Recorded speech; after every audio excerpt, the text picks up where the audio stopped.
What's going on, ladies and gentlemen? Robert Sykes, KetoSavage.com, and today is going to be a bit of a long-winded, I wouldn't say rant, but more so discussion / conversation, more so than anything else. So much so that I even took notes so that I don't miss anything. So sit back, grab yourself a bag of pork rinds or rice cakes if that's your thing, and let's dive into this. So, I want to talk about this whole concept of dogma and dogmatic thinking. That's kind of like the new buzzword right now in the keto space because apparently there's a bunch of dogma going around. Not apparently there is a bunch of dogma going around. It's not secluded to just the keto space, though. I mean, dogma is everywhere. And I did a post on Instagram on Friday that kind of spurred this conversation in the first place. It was a talking about the whole carb up, the keto carb up phenomenon going on now. Danny's made several posts on it as well. So, in light of that, I figured I'd just dive in and make a full-blown video, which is what this is. Now, first, let's do some background. What is dogma? What is dogmatic thinking in the first place? So, dogma, as defined by Merriam-Webster, is a point of view or tenet put forth as authoritative without adequate grounds. So, in this sense, it's basically referring to, groups of people or people in general thinking very closed-mindedly towards a given, set of rules or principles. So, we'll just use keto for example. People in the keto space can be so incredibly closed-minded towards other ways of eating, other nutritional protocols that they shut down. They don't learn. They don't have an open mind to learning new research, new science, and as such, they become very dogmatic in their thinking. And you don't want to do that. That's not advantageous. I mean, when you stop learning, you stop growing. So having an open mind is key. I've always preached this. I always encourage you to have an open mind. Now, that post that I made on Instagram was a pretty bold, ballsy post. Basically, I was frustrated with the whole, keto carb up phenomenon. Again, quick little basis of foundation here. I don't have anything against people that eat carbs. I don't have anything against people that advocate carbs. More power to you. It's not my place to judge what you put in your mouth. So don't turn this on me and say that I'm against the people that are eating carbs, because that could not be farther from the truth. But no one has called me dogmatic or said that or suggest that I am very closed-minded in my thinking, but there's been a couple posts made since then that could potentially point towards that, and I just want to nip that in the bud right now. Let's just rewind a little bit here. So when I started doing keto, it was 5 years ago. It wasn't even popular then. I mean, keto was very much in the infancy stages. Keto's been around forever, obviously, but from a popularity standpoint, nobody really knew what was going on with keto. There wasn't any of the cookbooks, the videos, the YouTube channels, the content out there then that's out there now. I mean, like at the time, Keto Clarity and a couple Tim Ferriss podcasts was all that I could find on the subject. And I was doing keto from a bodybuilding perspective when the traditional way of bodybuilding was the bro dieting approach, which is like eat 6 times a day, eat every 2 or 3 hours, eat chicken breast and broccoli. So like at the time, that was the dogmatic way of thinking, that bro dieting approach. And that's still kind of like the norm in the bodybuilding industry. So to suggest that I'm dogmatic when I was trying to do keto bodybuilding when nobody even knew what keto was is just kind of comical, because I was doing the farthest thing from dogmatic. I was kind of blazing my own trail, so to speak. No, I couldn't find any resources on keto bodybuilding, so I just did it, and it worked. And that's why I do what I do now. I mean, keto bodybuilding and what I've learned from that has helped me build the platform that I have currently. So I don't think that anybody can say that I'm a very closed-minded individual. I was open to suggesting new things, trying new things, experimenting with new things, as I have always been and will continue to do. Self-experimentation, playing around with what works for your body, and learning from that is absolutely key. So I just wanted to point that out real quick. Nobody has the right or the ability to suggest that I'm a closed-minded individual, because I think I've proved myself enough otherwise. Now that we got that out of the way, let's talk about experimentation, since I mentioned that. So I've experimented a lot over the past 5 years within the keto space, Prior to keto, I was eating all kinds of diets. I would eat carb backloading. I would do the standard bro dieting approach. I've since switched to keto, and then I've done many, sub-keto experimentations. I've done the high protein. I've done the high fat. I've just played around with a lot of different things. I'm all for self-experimentation, like I've said. Danny is all for self-experimentation. Danny probably does more self-experimentation than I do. So it's kind of funny right now because he and I are doing this. We're taking very different approaches towards our nutrition. And it's funny because he and I have followed a very similar nutritional approach for quite some time. So we're kind of like splitting off right now. Does that mean that I'm better or he's better or one's right and one's wrong? No, it just means we're doing two different things. Since I made that post, he's made several follow-up posts advocating for, strategic carb-placed meals to use as a tool. And it's funny because I'm reading these comments, and it's like people want us to attack each other and gang up in like Danny versus Robert, which is laughable, okay? If you're waiting for some big controversy between Danny and me, then don't hold your breath because Danny is and will continue to be like my best friend. So we're not going to get into this big fight and argument and Danny versus Robert over something as simple as this because our friendship, our relationship, and what that stands for means more than anything as lighthearted as this self-experimentation that he's doing. So let me point that out there. With that said, he's thrown out several research studies that talk about where energy comes from, how the body produces ATP, whether it be the aerobic, anaerobic state. All that he's posted there is dead on the money. That's science. It's fact. It's there. I wish I could point to more research studies advocating for the ketogenic diet as a increase in performance or as a effective way to improve your performance. And there are some, but in all honesty, there's not a whole bunch. And it's not because it doesn't exist. It's not because it doesn't improve your performance. But the studies that, and again, there are some, so I'm not trying to discredit the ones that are out there. But many of the studies that advocate and show, carbs being better than ketones as a fuel source, as a performance enhancement, are somewhat skewed in the first place. Not all of them, but some of them, because a lot of times they're taking research studies based off of a test subject pool of people that haven't really been fully adapted for an extended period of time. So they'll they'll put them on a ketogenic diet for a limited period of time. They'll reintroduce carbs, and then they'll perform better. They will perform better, which is not really a fair study because they're not truly adaptive. There aren't a whole bunch of studies that look at long-term adapted individuals and then compare what they're able to do on carbs versus keto.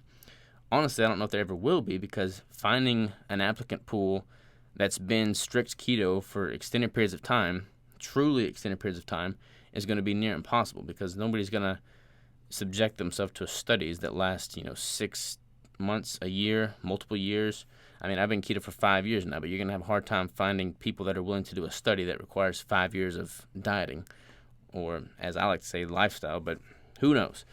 Anyways, that's one frustration of mine. There's not a whole lot of research studies that are going to really advocate strict keto as an effective protocol because there's just no way to get those studies. So that brings me to my next point, which is making recommendations in the keto space. And again, this is a long-winded video, so like I said, just keep sitting back and listening if you're interested. There's a big pool of people in this keto community. The reasons people come into the keto community are vast. There's different reasons people come in. Some people come in because they have a ton of weight to lose. They've lost a ton of weight. I've had several people on my podcast that have lost, 100 pounds, 200 pounds, even 300 pounds. They've totally turned their life around with keto. Other people are coming into the space that have suffered from all kinds of carbohydrate addictions, eating disorders, emotional eating, and they have a hard time playing around with carbs in their diet because it's kind of like an alcoholic. You don't want to introduce alcohol back to a sober individual that's in the past been an alcoholic. It could be like the trigger that puts them back on a downward spiral.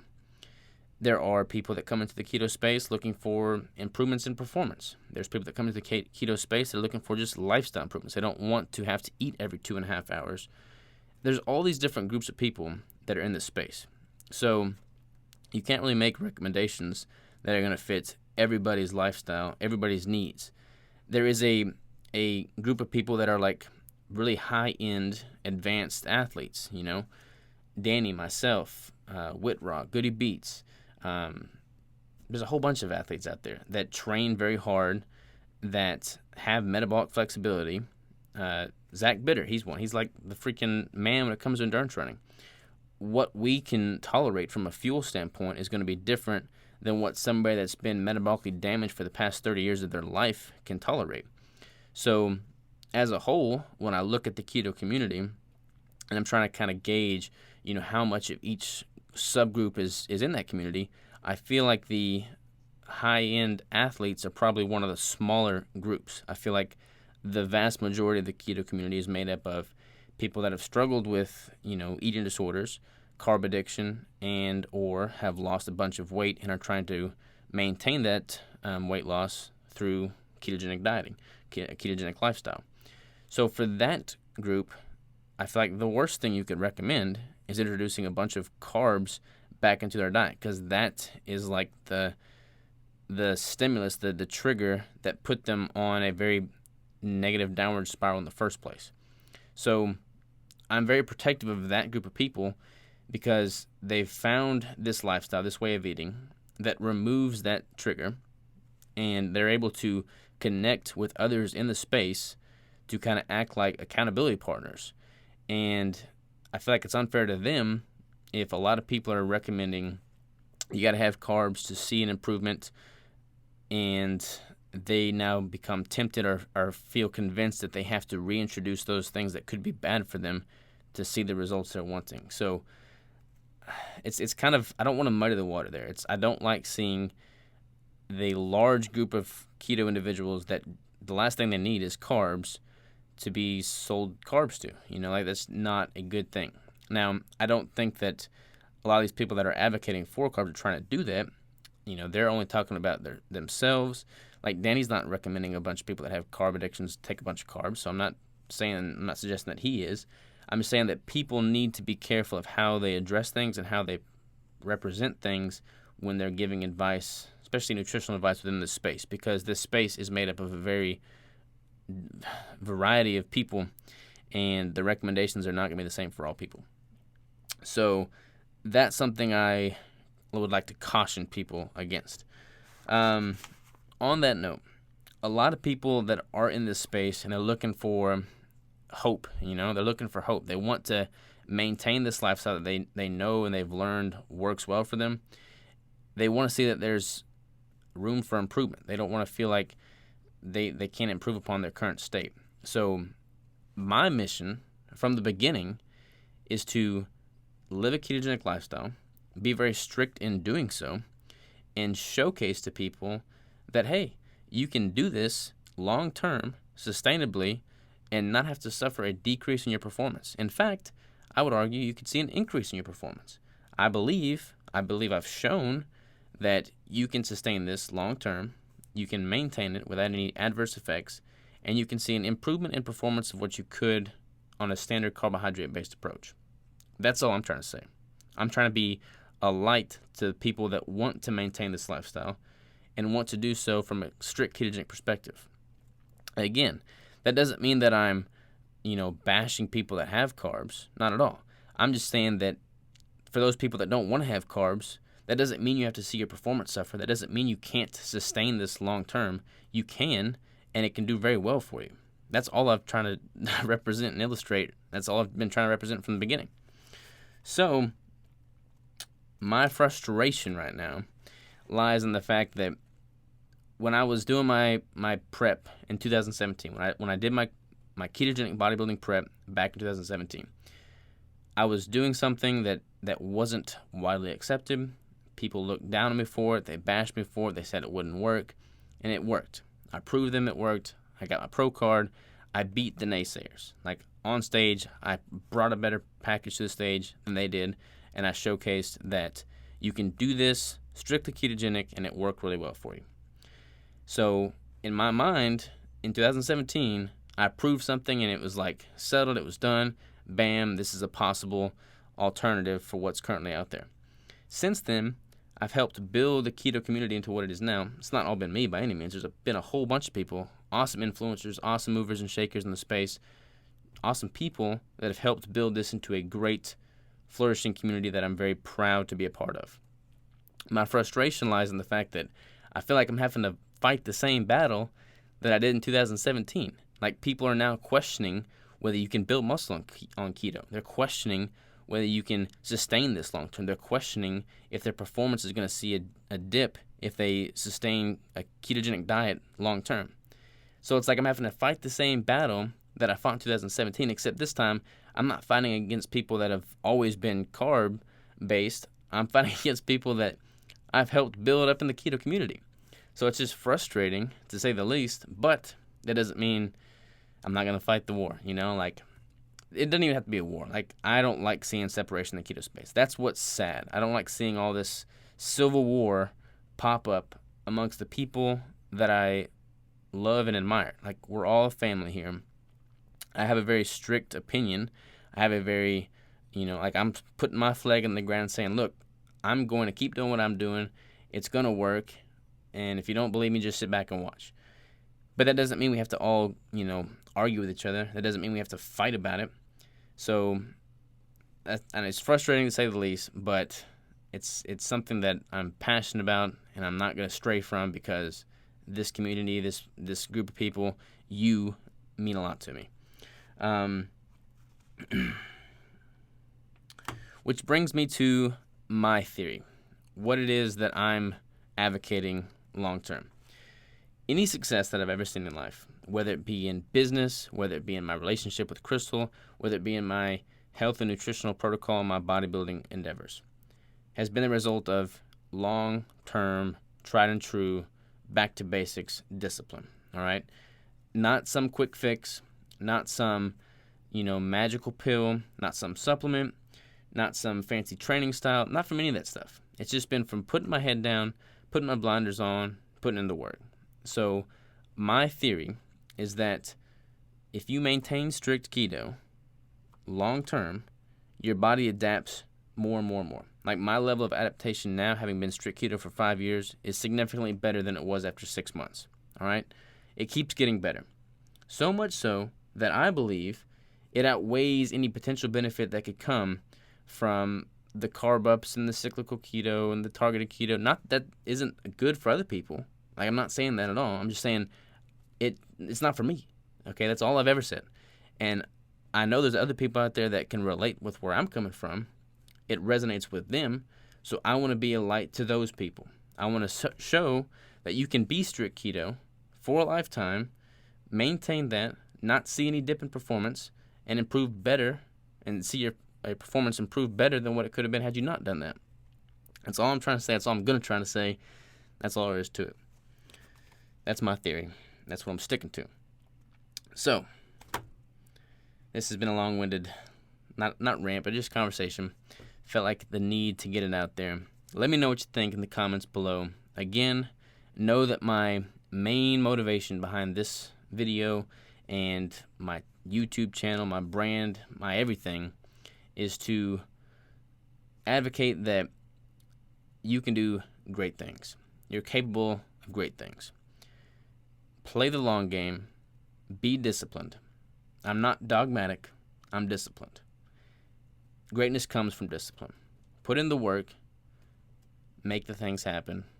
And you'll see the results of you'll see the fruits of your labor. So do that, and just keep doing that, and you'll see the results that come from it. That's all I gotta say.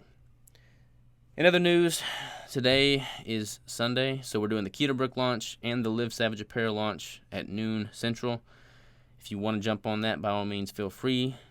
KetoBrick.com and LiveSavageApparel.com. Thank you. I love you.